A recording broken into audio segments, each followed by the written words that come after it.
एक मैथ्स कहता है कि बीजेपी अब कभी भी सत्ता से बाहर नहीं जाएगी, वो इसलिए क्योंकि लोकसभा की सीट को 543 से 850 करना एक मास्टर स्ट्रोक देखा जा रहा है। इसके पीछे का रीजनिंग तो ये है बीजेपी का कि भाई 33% का वुमेन रिजर्वेशन दे रहे हैं, तो क्या हम एग्जिस्टिंग एमपीज को तो हटा नहीं सकते, तो उसके लिए हमें नए सीट लाने पड़ेंगे। और उसके पीछे का जो कॉन्स्टिट्यूशनल अमेंडमेंट है, डिलिमिटेशन, आसान भाषा में ये कि अगर 1 लाख लोग पर एक एमपी है, तो भाई अगर आबादी बढ़ के हो गई है 3 लाख, तो एमपी की भी तो संख्या बढ़ानी पड़ेगी। यही है आसान भाषा में डिलिमिटेशन।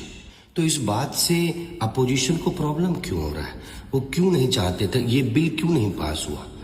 क्योंकि अपोजिशन का ये कहना है कि आप ये 33% इसमें ही दे दो ना भाई, जो एग्जिस्टिंग लोकसभा की सीट है उसी में 33% का रिजर्वेशन दे दो। बीजेपी ऐसा नहीं करना चाहती है।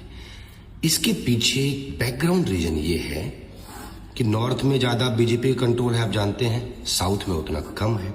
नॉर्थ में जैसे कि अगर आप बात करो बिहार, मध्य प्रदेश, राजस्थान, यूपी, हरियाणा, उत्तराखंड, इस सब सीट को मिला दोगे ना तो 206 सीट है सिर्फ नॉर्थ से। और जब बात होती है साउथ की, तो जैसे कि तमिलनाडु, कर्नाटका, केरला, तेलंगाना, आंध्र प्रदेश, ये सब सीट मिला के कितना होता है? 129 सीट। अब आबादी बढ़ी है ज्यादा नॉर्थ में। ज्यादा मतलब क्या कि यूपी में बढ़ गया है 20%, बिहार में 25%, लेकिन केरला में 4.9%, आंध्र प्रदेश में 11%। तो जब सीट का डिस्ट्रीब्यूशन होगा 850 ज्यादा, तो ज्यादा किधर बढ़ जाएगा? नॉर्थ वाले साइड में। साउथ में कम सीट आएगी।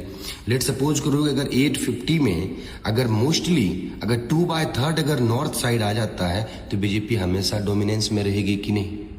मतलब ऐसा नहीं कह सकते कि नॉर्थ में हमेशा लोग बीजेपी को ही सपोर्ट करते रहेंगे, लेकिन अभी का जो करंट सिनेरियो है, एक एग्जांपल समझिए कि गोरखपुर का अभी एमपी कौन है? बीजेपी का 1 एमपी।